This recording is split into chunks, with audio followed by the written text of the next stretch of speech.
여러분 안녕하십니까? 오늘은 날씨가 조금 많이 따뜻해졌죠. 그래도 오늘도 또 어떤 사람들은 자전거 타는 사람, 어떤 사람은 걷기 운동하는 사람.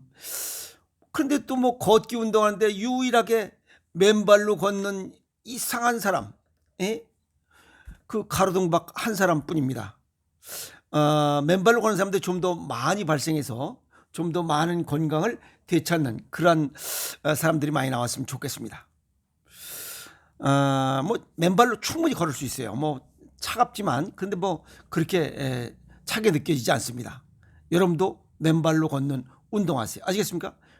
건강 지키셔야 됩니다. 오늘은 세 번째로 열병에 관한 내용 세 번째 시간입니다. 우리 몸에 열이 있으면 주로 상체 증상들이 많이 나타나요. 내 몸에 열이 있는데 주로 여기 가슴팍이나 갈비뼈 아래 통증이 생기면서 팔다리에 힘이 쭉쭉 빠진다면 이러한 증상이 나타나는 이런 열이 있는 사람은 그건 담낭에 문제가 생긴 병입니다. 아시겠어요? 그래서 이건 담낭에 병이 생겼다. 담낭이 열이 찼다 이렇게 보시면 돼요. 그랬을 때 가슴팍이나 갈비뼈 그다음에 팔다리가 힘이 없다 이렇게 보면 그건 담낭의 병이다 이렇게 보시면 되고, 두 번째로 몸에 열이 생겨서 팔에 통증이 있다면 그 병은 몸 상체에 어떤 문제가 있다. 열이 없는 상태에서 상완의 문제는 이건 심장의 병입니다. 아시겠어요? 그래서 새끼손가락에 팔꿈치에 통증이 생기면서 엘보라고 해서 이런 것들이 생기면서 상완에 통증이 있다면 그거는 심장의 병이지만, 열이 있으면서 상완 팔에 통증이 있다라고 하는 것은 그것은 폐 기능의 문제입니다. 아시겠어요? 폐에 열이 차서 그런 증상이 나타납니다. 그러니까 조금 구분이 다릅니다. 근데 이런 것들을 서양의학을 연구하신 분들이 알면 아주 쉽게 고칠 수 있어요. 근데 서양의학적으로는 알 수 없는 내용이에요. 세 번째는 열이 머리에 있어. 머리에만 열이 차요. 그것은 방광에 열이 차서 그래요. 그래서 이런 사람은 머리가 잘 빠집니다. 머리가 평상시보다 많이 빠지고 머리에 열이 있는 것 같다라고 하시는 분들은 방광에 열이 차 있는 증상입니다. 또 이 열이 허벅지에 있다면 그건 복부에 열이 차 있는 거예요. 그것은 위장에 열이 찼을 때 그런 증상이 나타나요. 그리고 허벅지에 열이 있는 느낌이 나는 사람들은 화장실에서 똥을 누면 올챙이 똥이 나와요. 그건 뭐냐면 똥이 변기 위에 요만하게 그냥 그 수제비 마냥 쬐끄맣게 이런 게 그냥 부르륵 해서 뜹니다. 설사도 아니고 똥이 잘 나오는데 그냥 똥이 둥둥 뜹니다. 그리고 냄새가 나요. 아시겠어요? 이런 사람은 위장에 열이 차 있다. 그런 사람은 허벅지에 열이 난다. 다섯 번째, 이 몸이 무겁고 몸이 어딘가 모르게 몸이 무겁고 귀가 잘 안 들려. 평상시에 잘 들리는데 귀가 잘 안 들려서 뭐라고 이렇게 자꾸만 물어보는 사람. 그 다음에 이 기운이 빠져요. 기운이 없어. 그러니까 무기력은 아니고 이 기운이 빠지면서 그냥 잠을 자도 평상시보다 잠을 더 많이 자는 거야. 수면 과잉. 너무 많이 자면 그거는 콩팥의 문제입니다. 그것은 음해병으로 신장에 열이 찼을 때 이런 증상이 나타납니다. 아시겠어요? 이건 서양의학적으로는 전혀 찾지 못해요. 그리고 이 몸에 열이 있으면서 어지럼증이 있고 현기증이 생기고 이 가슴과 갈비뼈 요 늑골 부분이 좀 답답하다. 아시겠어요? 그리고 여기가 뻐근한 사람, 주로 오른쪽이 뻐근한 사람. 근데 이런 증상 때문에 병원에 가도 모릅니다. 이것은 담낭에 열이 찬 경우에 이런 증상이 나타나요. 아시겠습니까? 그리고 이런 담낭에 병이 생긴 요 증상은 이제 외부에서 병이 들어오는 게 반이 있고 내부에서 병이 반이 이렇게 지금 경계선에 들어차 있는 거예요. 그런데 이걸 그냥 방치하면 외부의 병이 안으로 더 많이 들어차기 시작해요. 아시겠어요? 예. 그런데 우리 몸은 외부에서 뭔가 병이 들어차기 시작하면 이걸 또 몰아내려고 백혈구가 증식이 되면서 열이 더 납니다. 그런 증상이 나타나요. 아시겠습니까? 예. 자, 7번째. 이 열병이, 열이 방광에 차 있다면 얼굴 전체가 붉어집니다. 얼굴 전체가 붉어져요. 그런데 이 얼굴 전체에 열병, 방광에 들어차 있는 얼굴 전체 열이 붉어진 이러한 증상이 방광의 열이 신장으로 옮아가면 3일 이내에 죽습니다. 그러면 이 얼굴의 열이 또 방광의 열이 콩팥으로 옮아가는 게 어떤 거요? 라고 또 질문할 수 있어요. 그 옮아가는 것은 얼굴 전체는 방광의 열이 찬 거고 요 상체 열보다는 여기 요 뺨 밑에 턱 부분에 여기에만 열감이 들이차는 겁니다. 콩팥이 약할 때는 뺨 밑에만 열이 찬다고 그랬잖아요. 그래서 거기에 얼굴 전체 열이 이 밑으로 내려오면 콩팥으로 열이 옮아간 거예요. 그러면 3일 이내에 죽습니다. 무서운 얘기죠. 그 다음에 요 간이 이 콩팥에 이제 열이 생기는 거예요. 이건 지금까지는 방광에 열인 거고 이제 콩팥에 열이 생긴 거야. 콩팥 자체에 열이 생기면 뺨 밑에만 이게 붉은 열감이랄까 좌우간 열이 납니다. 아시겠어요? 이때는 땀을 충분히 빼면 되는데 이걸 빼지 않고 그냥 이러다 말겠지라고 해버리면 또 위험 상황을 초래할 수 있다는 거예요. 요 아까 거는 방광에 열이 있다가 요 밑으로 내려오면 3일 내에 죽는 거고 요건 순수하게 콩팥에 열이 찬 거예요. 아시겠어요? 방광의 열이 신장으로 옮아가면 죽고 요거는 신장에 열이 차 있는데 요것이 간으로 이동해 버리면 또 3일 이내에 죽습니다.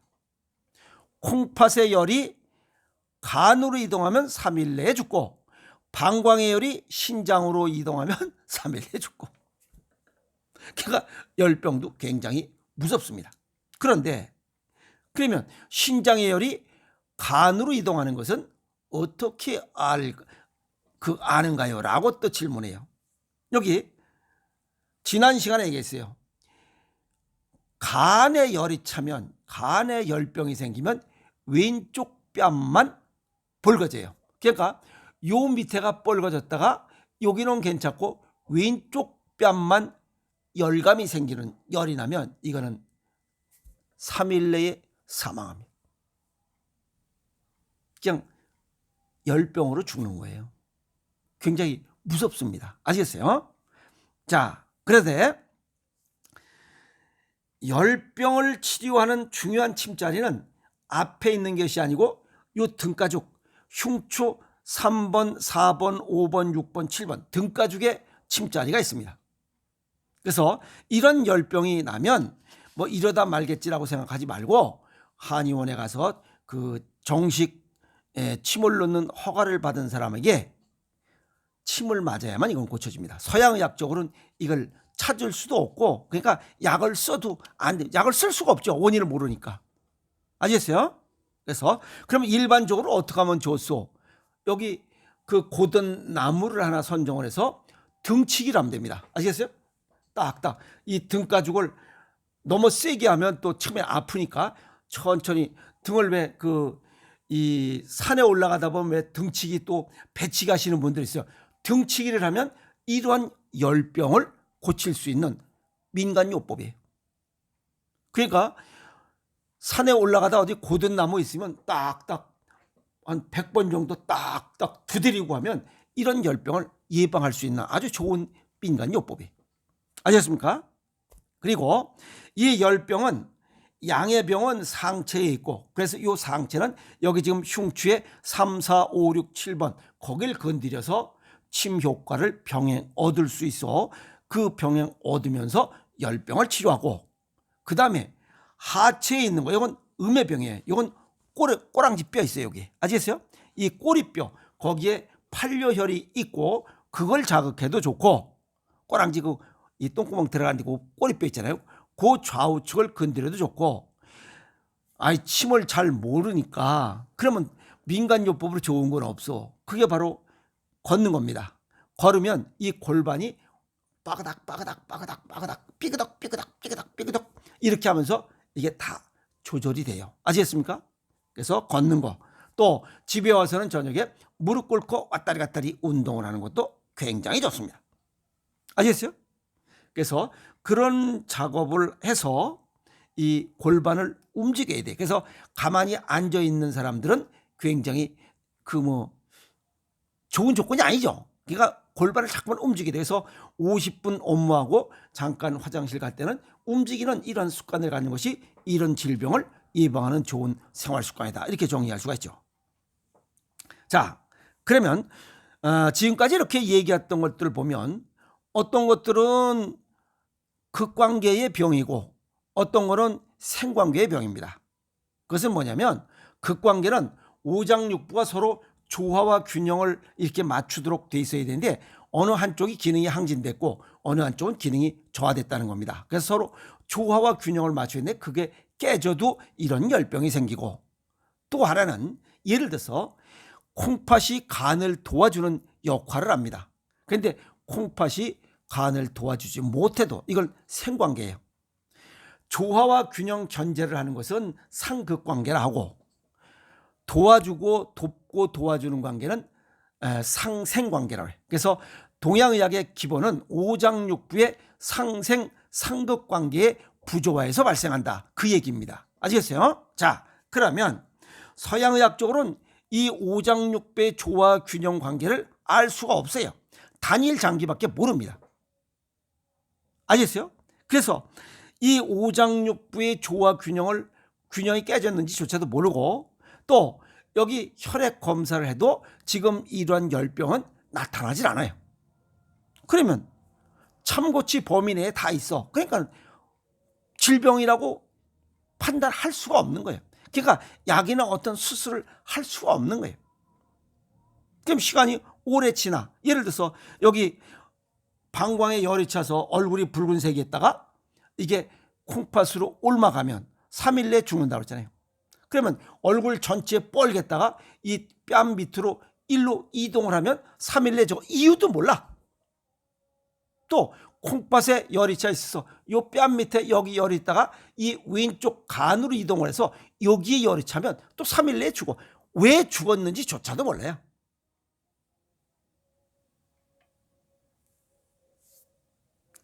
동양의학적으로 보면 아까도 자꾸만 반복돼서 말씀드린 게 오장육부의 조화와 균형이 굉장히 중요한 거예요. 이것이 틀어짐으로 인해서 열병도 생기고 냉병도 생기고, 서양의학적으로 혈액순환 장애, 동양의학적으로 기혈의 순환 장애가 생기는 거예요. 아시겠어요? 그러면 오장육부의 조화 균형이 깨지는 이유가 그게 잘못된 식습관과 생활습관에서 오는 거예요. 또 과도한 스트레스. 그래서 동양의학적으로 보면 이러한 열병에 나타나는 증상들을 맥으로 보는 거야. 오개맥진, 황진에게는 오개맥진법이나 또 무슨 촌관척, 이런 이 맥진법으로 이걸 찾아냅니다. 아시겠어요? 그리고 이거 이외에도 얼굴 색깔 이런 거, 그다음에 이거 말하는 거, 냄새 맡는 거, 피부 색깔 이런 것들 통해서 여러 가지를 고려해서 진단해요. 또 경락상의 어떤 통증이나 이 앞 눌러서 통증이, 이런 것들을 전부 다 찾아서. 아시겠어요? 또 때로는 오래된 그 구병이라면 음양론을 고려해서 원인을 찾습니다.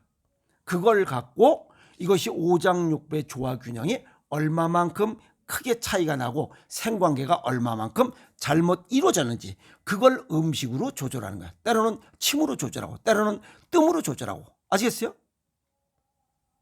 그래서 자연 치유력을 도와주는 겁니다. 음식으로 자연 치유력을 도와주고 그러면 스스로 자율신경계가 가동이 되면서 이런 열병을 치료하고 냉병을 치료해서 결국 건강을 되찾는 회복하는 이런 것들입니다. 아시겠어요? 이 편중된 의학으로 이렇게 하지 말고 이것저것 다 동원해서 원인을 찾고 예방하고 치유하는 그런 삶의 일치를 갖자고 오늘 마지막 정리를 했습니다. 아시겠습니까? 여러분 건강에 살아갑시다.